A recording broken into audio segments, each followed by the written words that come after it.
From the first conquest of Sicily, the Romans administered their provinces with no altruistic notions as to the uplifting of the governed. The provinces were so many farms of the sovereign people. The only question was how to raise the largest possible crops of tribute. Should the new farm be forced, its soil quickly exhausted by a few huge harvests, or should it be carefully cultivated, preferring smaller but permanent returns? The question seemed merely one of expediency. It was only after bitter experience that the rulers of the ancient world could assent to the Emperor Tiberius's maxim, "A good shepherd clips his sheep, but does not flay them." Sent forth to govern while such motives obtained at home, it required more than ordinary strength of character on the part of a pro-magistrate not to extend also to the filling of his private coffer the mandate to fill the public aerarium. With him would go a suite of friends, usually young spendthrifts, and with their fortunes to make. If he and they were truly honest, still they would return after 1 to 3 years with their fortunes vastly bettered. If they were men of easy consciences, they would return as Varus, the victim of Arminius, did from Syria, who, as a poor man entered a rich country, as a rich man left the country poor. As early as 198 BC, Cato, the censor, had to put a stop to certain unjust exactions in Sardinia. In 171 BC, delegates from the two Spains made formal complaint in the Senate of the avarice and insolence of their governors. Before this, there had been outcry from Ambraciots of Greece and the Cenomani of Gaul. In 149 BC came Lex Calpurnia, the first of the almost fruitless laws devised to prevent provincial oppression. As a rule, the Roman governor, especially if he was set over the more civilized, hence more wealthy and desirable provinces, had little to fear from that usual check to despotism, the revolt of the oppressed. In the East, the Diadochi and their long series of wars and tyrannies had almost stamped out the sentiment of local patriotism. And it is a fair question whether the rule of the average Roman governor was worse than that of the average local despot to which those regions had been accustomed. Greece, the one country where local spirit ought to have been strong, had been emasculated by the great draughts of her population for the Hellenistic colonies and armies, and by the systematic pressure from Macedonia. The defeat at Sellasia in 221 BC of Cleomenes of Sparta ended perhaps the last genuine attempt of the home Hellenes to live for themselves and to pursue their own policy. For Aratus and Philopoemen were barely able to keep their much-vaunted Achaean League from becoming the victim of Macedonia, and the death-like quiet that settled over Greece after the destruction of Corinth, 146 BC, shows how little political vitality was left in a country which 3 centuries before had seemed one high school of active politics. That Roman misrule might be resented could be shown by the ready welcome Mithridates of Pontus received from the Greek and Asiatic cities. But, except as the help came from without, things seldom passed beyond mere grumblings. It was usually cheaper and safer to pay the fee to the Roman governor and his questor than to engage in conspiracies against a power which had worn down the genius of Hannibal. Besides, as was said, bad as were Roman governors, the dynasts preceding them had been very bad also. The woes of the Jews arose largely because of the misdeeds of the houses of the Maccabees and of the Herods. Those Agrippas, who held sway over much of Palestine, down to the great Jewish war, had to pay tribute to Rome and support their own ostentatious courts, no small expense for the governed, which expense partly ended when the royal household with its harem, eunuchs, and greedy chamberlains was replaced by the simpler praetorium of a Roman governor. The average proconsul, in short, could seldom oppress to the extent of a covetous, unscrupulous, degenerate princelet, only indirectly under the supervision of Rome. And yet the oppression of the provinces, those estates of the Roman people, praedia populi Romani, was very great. The provincial was regularly spoken of as a stipendarius, the man who must pay. If he was to be defended from attack and fostered, it was only because leaving him defenseless cut off his sovereign's revenue. The governors sent out to him were clothed with the power of Turkish pashas. In theory, the governor was not allowed to purchase anything in his province because, we are naively informed by Cicero, it was thought a theft, not a purchase, when the seller could not sell at his own price. For a governor would be able to take anything he pleased, whether for sale or not, once he began to purchase. A Lucius Piso, governor of further Spain, having lost a ring, sent for a goldsmith to come to his tribunal in the open forum at Corduba, weighed out the necessary gold, and had the man make the ring in the sight of everyone. But that an honest governor should feel the need of such precautions is a sorry comment on the general practice. A new governor, in fact, entering his province, came to his subjects almost as a strange demigod, who might prove to be a benefactor or a demon.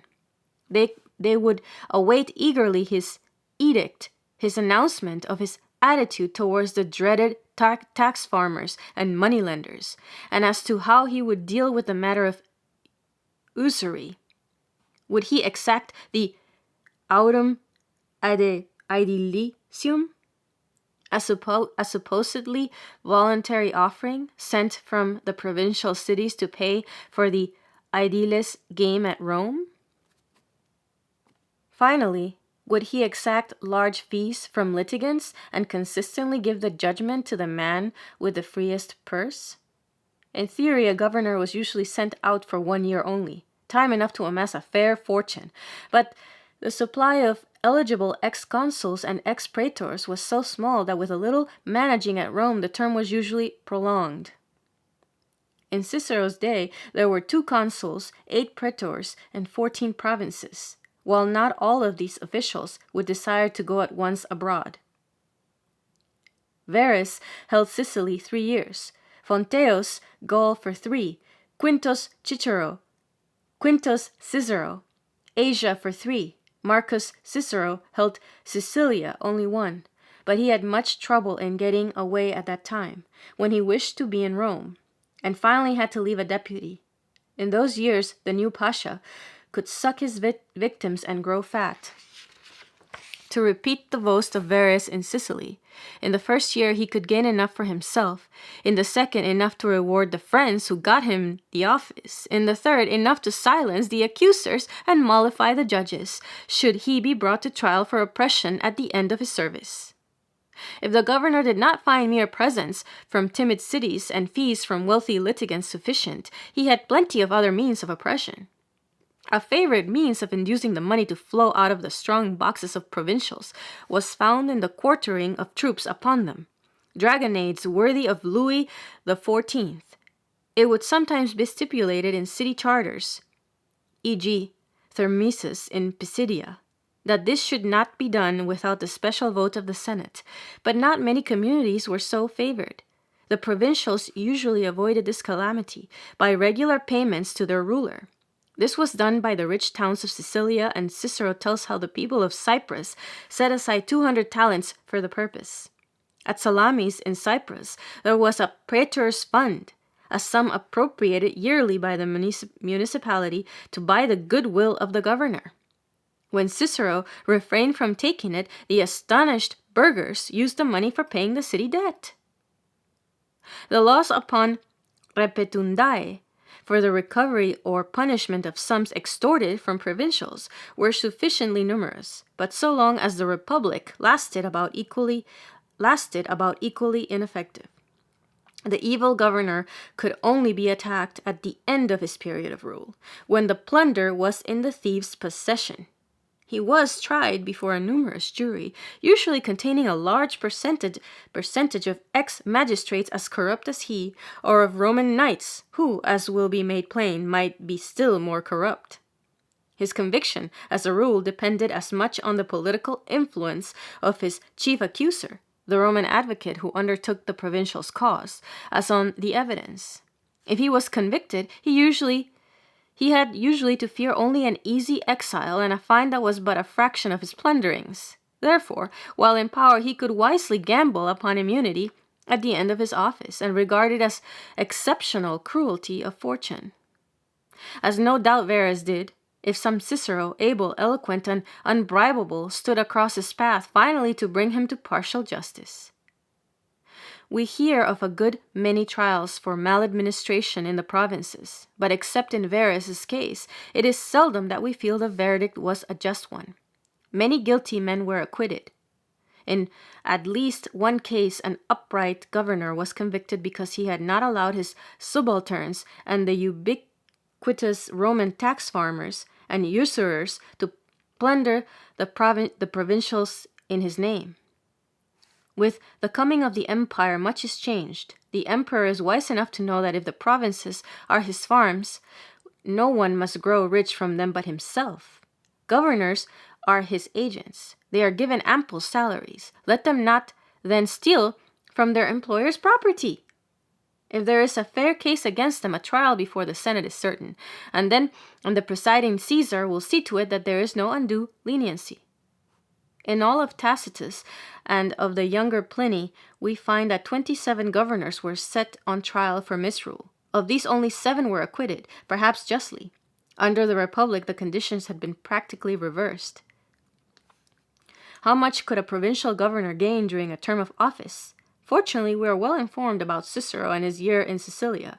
He was supposed to serve without salary, and to levy only enough in money and kind to cover his expense and no more. Cicero was an extraordinarily honest Roman.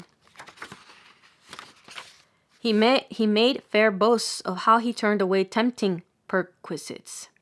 His province, Sicilia, was small and poor compared with many others. He was only in it a year, yet he brought back from Sicilia 2,100,000 sesterces, or counting the difference in purchasing power of coin, say 250,000 today. $250,000 today. Cicero was an honest governor. Cicero was an honest governor. How much could one less scrupulous make in 3 years? Cicero surely did not make full use of his opportunities. The fashionable circles at Rome were so certain that he would come back princely rich that Tullia, the proconsul's daughter, was beset by noble young suitors who wished her hand and her father's plunder. We are left to imagine their disgust when Cicero returned with only his beggarly 2 millions. Sicilia, however, if it received a year of respite, was destined soon to disgorge all the wealth that this over-lenient governor had neglected to take away. In 43 BC, Cassius, Caesar's murderer, descended on the province. He was engaged in a life-and-death struggle with Antonius and Octavius, the avengers. Under the justification of extreme public peril, his exactions rose to sheer confiscation.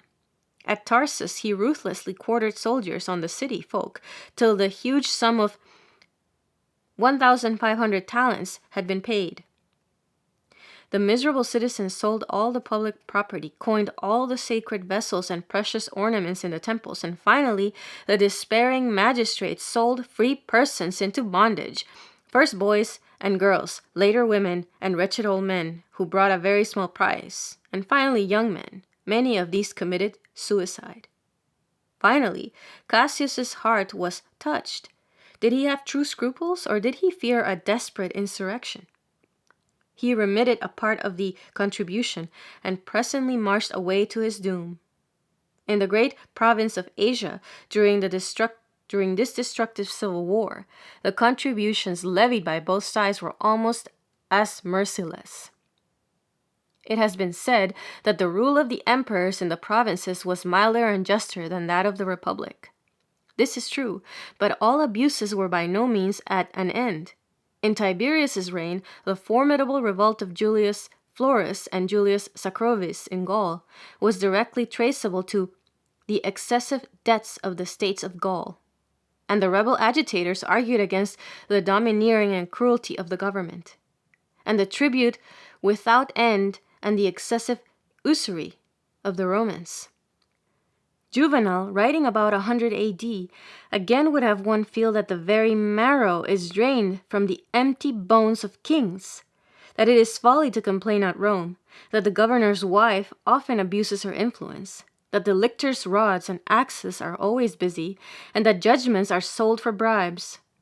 But this, in his age, we can say on better authority than his statement, was the exception, not the rule.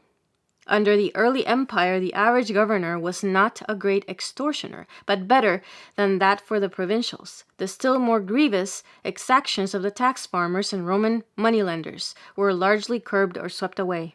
What these crying evils were under the later republic, it is now time to see.